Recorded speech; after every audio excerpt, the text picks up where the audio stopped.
નમસ્કાર. આપણે બધા દર સેકન્ડે દર પળે શ્વાસ લઈએ છીએ, બરાબર ને? પણ શું ક્યારે એવો વિચાર આવ્યો છે કે આ એક સામાન્ય શ્વાસ પાછળ આપણા શરીરની અંદર કેટલી મોટી, કેટલી અદ્ભુત પ્રક્રિયા ચાલતી હોય છે?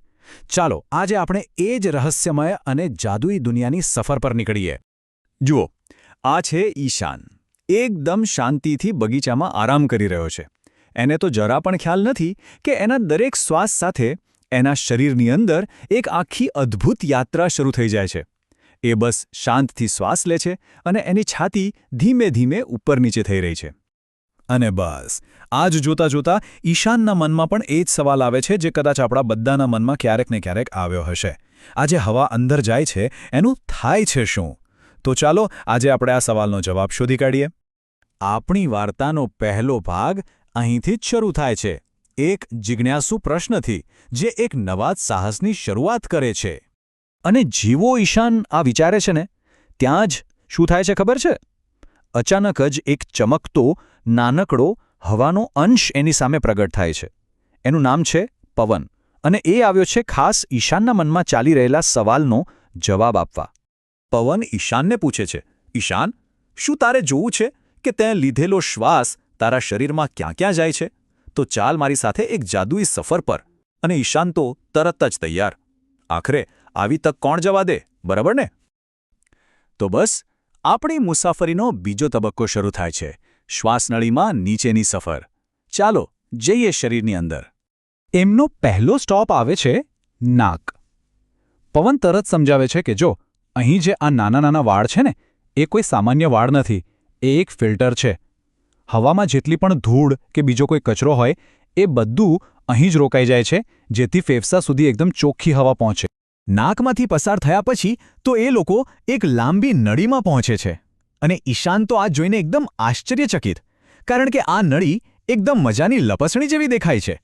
બસ પછી શું, બંને જણ લપસતા લપસતા નીચે જવા લાગે છે. ખરેખર તો આ લપસણી બીજું કંઈ નહીં પણ આપણી શ્વાસનળી છે. અને એની રચના છે ને એ ખૂબ જ ખાસ છે. એમાં સી આકારની રિંગ્સ લાગેલી હોય છે. આનું કામ શું? તો કે આ નળીને ક્યારે સંકોચાવા નથી દેતી. એટલે જ આપણે ગમે તે પોઝિશનમાં હોઈએ, હવા એકદમ આરામથી પસાર થઈ શકે છે. છે ને કમાલની રચના? અને હવે શરૂ થાય છે ત્રીજો ભાગ, અંદરનું જંગલ. હા, હવે આપણે ફેફસાની ગીચ શાખાઓમાં પ્રવેશ કરવાના છીએ. શ્વાસનળી આગળ જતા જાણે કોઈ ઝાડની મોટી ડાળી હોય એમ બે ભાગમાં વહેંચાઈ જાય છે, અને પછી તો એમાંથી નાની નાની અસંખ્ય નળીઓ ફૂટે છે. આને શ્વાસવાહિકાઓ કહેવાય. ઈશાનને તો એવું જ લાગે છે કે જાણે એ કોઈ ઊંધા ઝાડની ડાળીઓના જંગલમાં આવી ગયો હોય. અને જેમ જેમ એ લોકો આ જંગલમાં અંદર ઉતરતા જાય છે, રસ્તાઓ સાંકડા ને સાંકડા થતા જાય છે, ત્યારે જ પવન કહે છે, બસ હવે આપણે શ્વાસના અંતિમ અને સૌથી મહત્વના મુકામ પર પહોંચવાની તૈયારીમાં છે. ચોથો ભાગ, મહાન ઓક્સિજનની આપ-લે. કારણ કે અહીં જ આપણા જીવનનો અસલી જાદુ છુપાયેલો છે. અને છેવટે એ લોકો એવી જગ્યાએ પહોંચે છે જ્યાં દ્રાક્ષના ઝુમખા હોય ને એવા અસંખ્ય નાના નાના ફુગ્ગા છે. પવન ઉત્સાહથી સમજાવે છે, આ છે વાયુકોષ્ઠો, અને મેં કહ્યું હતું ને, અસલી જાદુ અહીં જ થાય છે. આ દરેક ફુગ્ગાની આસપાસ પાતળી પાતળી લોહીની નળીઓનું જાડું પથરાયેલું છે. તો આખરે આ જાદુ છે શું? જુઓ, આ એકદમ સિમ્પલ સોદો છે. શરીરને કામ કરવા માટે, શક્તિ માટે જોઈએ છે ઓક્સિજન. અને બદલામાં શરીર કાર્બન ડાયોક્સાઇડ નામનો કચરો બહાર કાઢવા માંગે છે. બસ શુદ્ધ હવા અંદર અને કચરાવાળી હવા બહાર. આ છે સોદો. અહીંયા એમની મુલાકાત થાય છે હેમા સાથે. હવે આ હેમા કોણ છે?